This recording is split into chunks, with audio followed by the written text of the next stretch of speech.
Coming up on WFT Midday, a rainy beginning to the week ahead for north central Florida with an increase in humidity. The UF weather team says commutes from work may be slowed by heavier rain. Plus, Americans weighing in on the Trump administration's wealth and health policies, and more threats to send troops to Democratic-led cities and states. And Miss Florida coming up short in the Miss America pageant, but she is still walking away with some hardware. WFT Midday starts right now.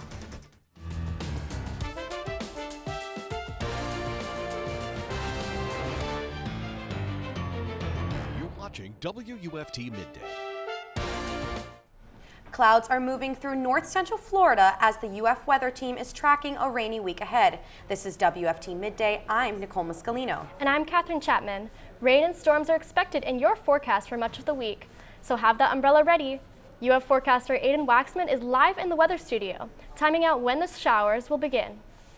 We're actually seeing some showers and storms make their way onshore along 95 right now, and we will see plenty of those showers and storms in our area a little bit later today. It's just a really moisture-laden atmosphere right now, just right for some of these showers and storms to get developed. 86 degrees in Gainesville at the airport currently, and most of us are staying in those mid-80s, even low 80s for some of us, just because of those clouds overhead really cooling things off for us here on the surface. 83 degrees in Stark, and along the East Coast even a little bit cooler than that, just because of some onshore flow for some northeasterly winds. Since this morning, Gainesville 74 degrees, so we really haven't cooled off much. Even when the sun sets, we're still staying pretty hot out there, and some higher humidity values are making it feel even muggier than it was last week. We were sitting at about 50% humidity last week, and now we're even higher, so it's just going to be really muggy when you go outside for the rest of the day today. Coming up, I'll have your full forecast, and we'll time out some of those rains for you. Want to make sure you don't get caught up in any of those storms as you head home from work today.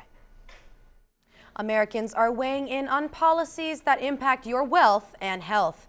All this while Chicago prepares for the president to make good on his threat to send National Guard troops to crack down on crime. And as both the Imam reports, an NBC News poll shows what Americans think about the president's moves. At the U.S. Open Sunday, the president's presence brought mixed reactions.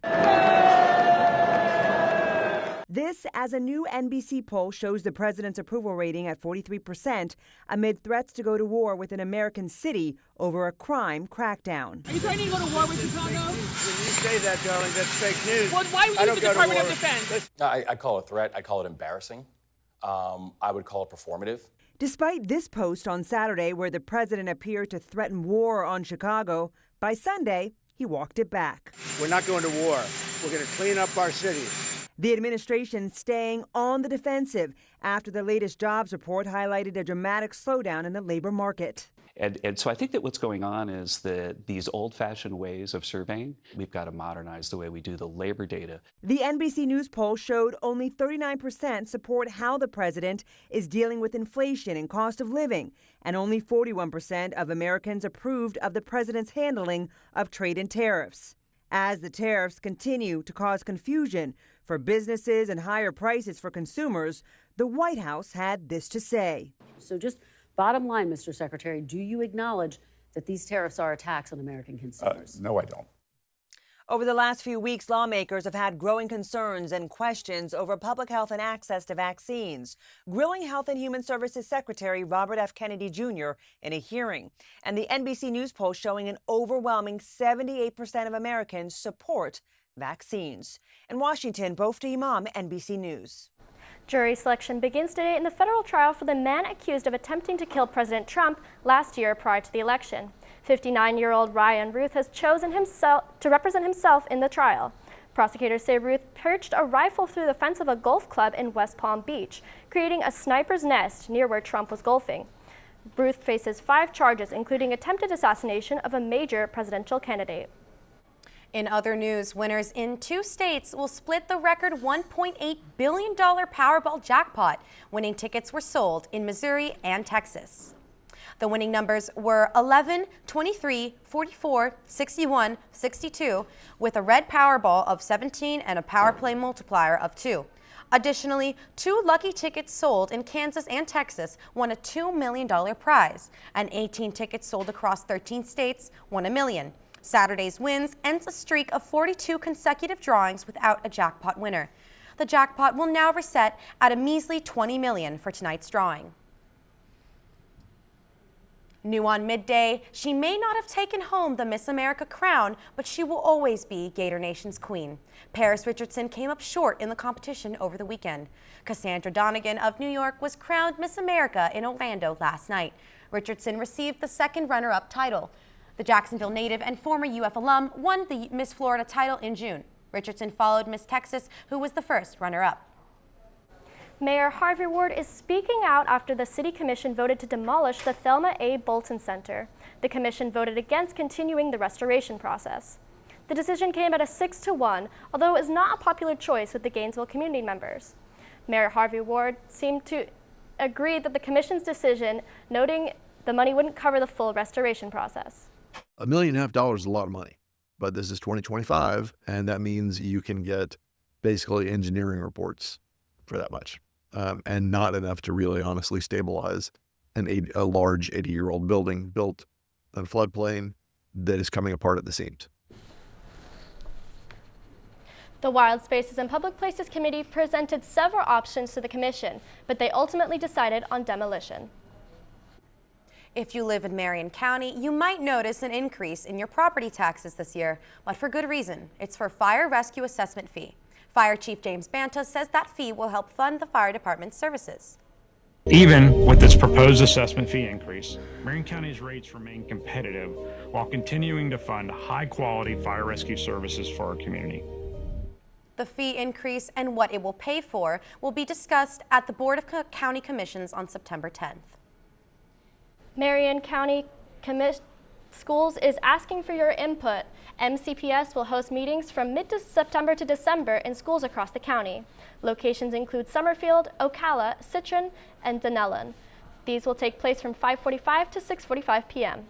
Gatherings are open to all and invite comments, ideas, and solutions from the community. For more information, visit our website at WUFT.org. An Alachua County Middle School will perform on a national stage next year. Lincoln Middle School Orchestra was invited to perform in San Francisco at the National Orchestra Festival.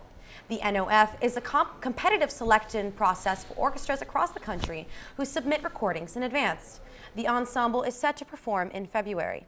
Students are starting to fundraise now to make sure the whole orchestra can attend. We're heading towards the peak of hurricane season, and North Central Florida farmers are bracing and preparing for if another possible storm impacts their pecan production. Last year, the state's agriculture industry suffered tens of millions of dollars in damages from hurricanes Idalia, Milton, and Helene. WUFT's Oriana Torre speaks with a pecan farmer about how they overcame the devastation. So this tree was a complete loss. It's dead. It came up from the roots. So there's no regrowing happening here. More than $116 million. That's how much UF-IFA's officials estimate were agricultural losses from Hurricane Helene last year. Adam Scher owns Three Rivers Plantation in Suwannee County. He knows all too well the devastating impacts hurricanes have on crops like his pecans. He lost a decades-old tree that was a production maker for his farm.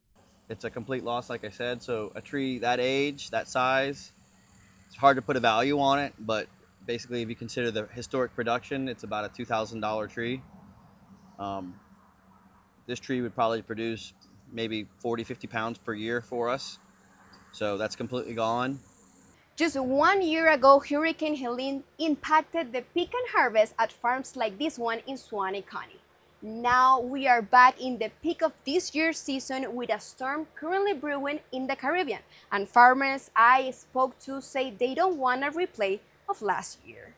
Krystal Cord, director of IFA's Economic Impact Analysis Program, says Suwannee County was the most affected after Hurricane Helene. In this case, Suwannee was hit with the most intense conditions when we sum up that wind, precipitation, and flooding. This time around, Scher is working to make sure he's even more prepared to mitigate any damages from possible storms. This is about 300 gallons of water that we use for our animals in case we lose power. If we lose power, our wells don't work. So this would probably be enough for about 3 days for us. A pecan tree takes 20 to 25 years to reach its full potential, and Scherer hopes he won't suffer any more losses. Reporting from Suwannee County, Oriana Torre, WUFT News. Most of north central Florida shelters are at or near capacity for most of the year. And when a hurricane hits, shelters often need extra space for displaced pets, but it causes a strain on the already overwhelmed facilities. WFT's Krystal Felix spoke to shelter leaders in our area about lessons learned from last year's storms. When Hurricanes Helene and Milton tore through north central Florida last season, the impact was felt beyond neighbors and their homes. Animal shelters across the region were left scrambling to house animals. So we have an equipment trailer that has all of our supplies loaded and ready to go so that at a moment's notice we can set up our pet-friendly shelters. But lessons learned from a season ago now has shelter leaders in Marion and Alachua counties more prepared for if and when a storm approaches. If we do have a hurricane heading our way, generally we'll reach out to our partner agencies and we will ask them to help us take our current resident animals and foster them. The ASPCA encourages shelters to take a number of precautions, which include identifying the most at-risk pet owners needing help and share preparedness plans with their shelter staff and volunteers. Both counties have pet-friendly shelters in case of evacuation orders, and Marion County has a foster program for neighbors who want to step up and help out. Last year, we actually did a pretty good campaign called Stormtroopers, where we put out a few social media posts to the community to have people come and foster some animals at the shelter. Animal shelter leaders say it's a team effort to keep these vulnerable animals safe from the potentially dangerous storms ahead. Felix reporting. Shelters must also prepare for an influx of animals after the storm from strays and neighbors who surrender their animals because no one can care for them. Luckily, no hurricanes to worry about right now, but we're definitely tracking some showers and storms later this evening. I'll have your full forecast coming up next.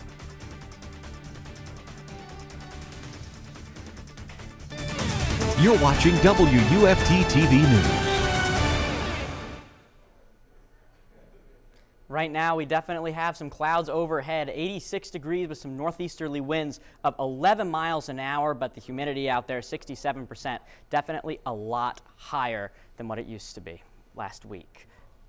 You can see some of these temperatures, 86 degrees in Gainesville right now, so we're staying in the mid-80s, definitely a bit cooler as well, but still a bit humid out there. Some clouds reducing those surface temperatures, but those feel-like temperatures out there likely around the 90s right now. 84 degrees in Cedar Key, but how about Perry at 81 degrees? You can also see some cooler temperatures along the East Coast, some onshore flow, those winds from the northeast carrying some of those nicer temperatures to the East Coast. 67% humidity in Gainesville, and then if we keep looking around in north central Florida, 78%, 72%. Last week, we were well around 50, 60%, but now again, we're just getting a little bit more humid out there, lots of moisture in the atmosphere, and that's why we could see some of these showers and storms start to flare up, particularly in the afternoon hours. Around 5 o'clock is when we could really start to see those heavier rains come in our area, and then even into the later parts of the night, around 8 o'clock, could see some of those showers and storms persisting into the overnight hours tonight. Just might want to keep an eye on that. Might want to have your umbrella with you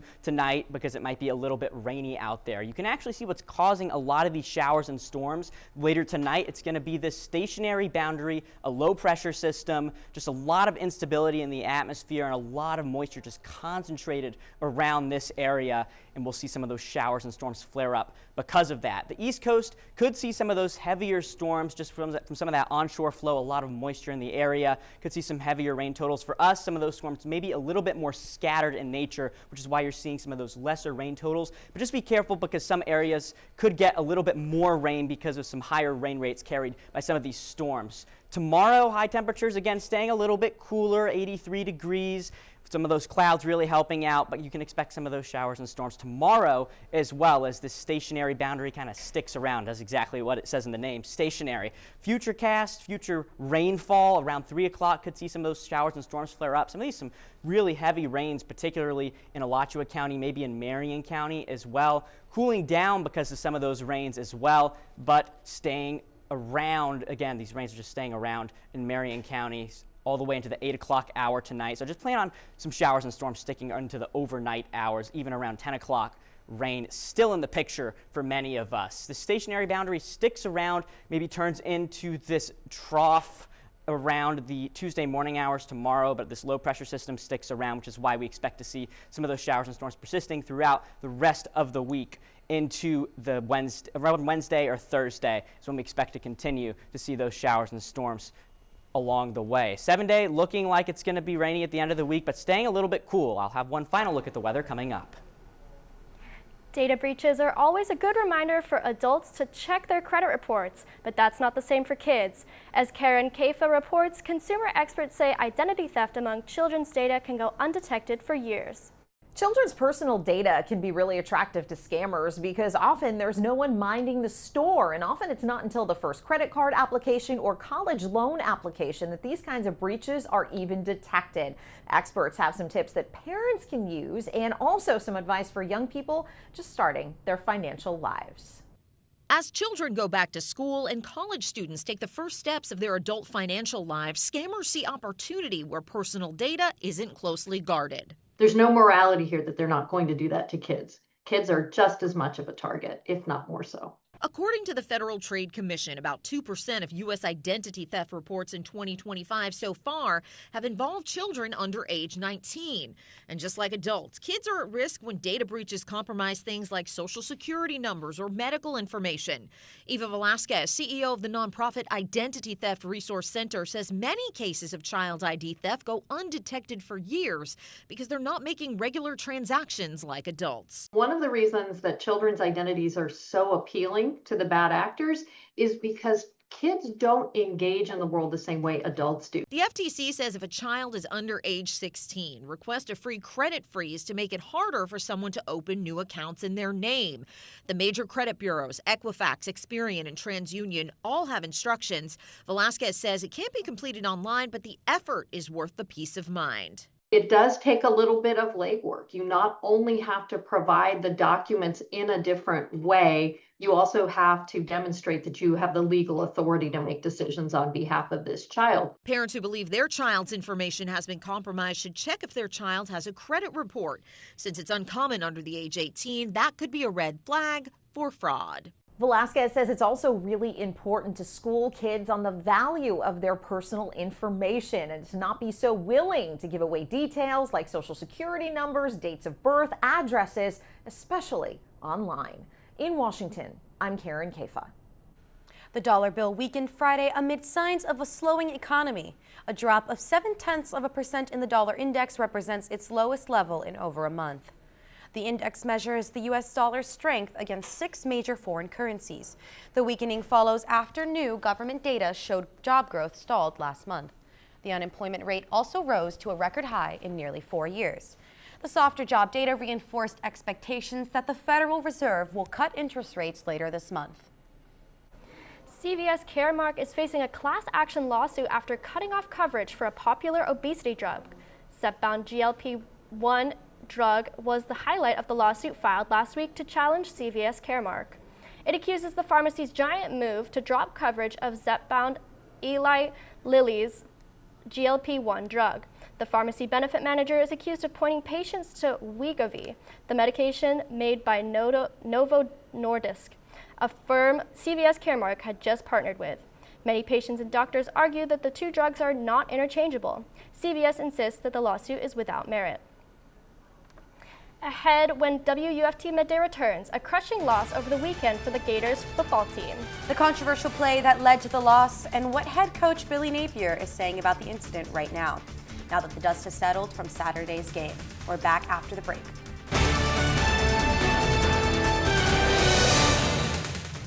Welcome to sports. I'm Josh Stevens. Florida entered Saturday as heavy 18.5-point favorites, but they were upset by USF in the Swamp, losing 18-16 on a last-second field goal. Florida was never able to get going offensively.